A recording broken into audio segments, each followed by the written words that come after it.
大家好，我是阿胖，今天我们一起来吃鱼。今天买的是草鱼，大概4斤重。先用剪刀把鱼鳍剪掉，接下来取出鱼腥线，靠近红色部分有一个小白点点，就是鱼腥线。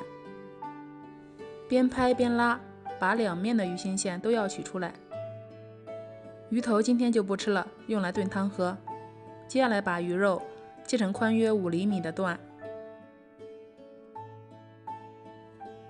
再把鱼骨挑出来，鱼肉中间再切一刀，先放入大碗中，然后切点葱段、姜片，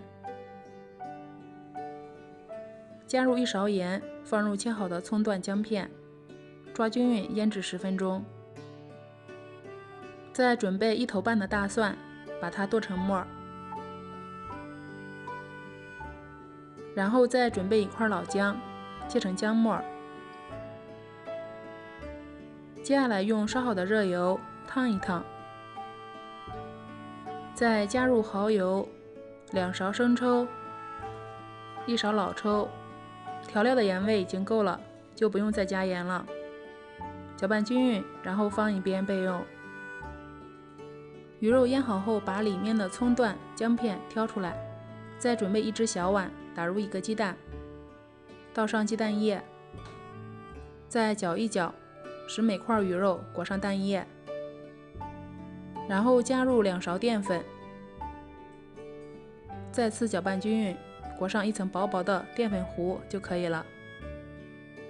现在高油温下入鱼块，开中小火慢煎。高油温可以使鱼块快速定型，鱼皮不破，又能够锁住水分。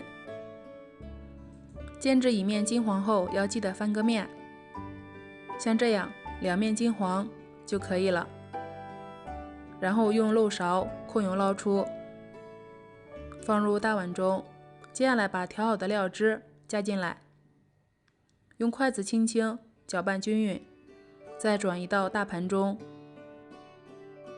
然后水开上锅，开大火蒸10分钟左右。已经蒸好了，好浓的蒜香味啊，真的是太香了。吃的时候加点葱花、辣椒圈点缀一下。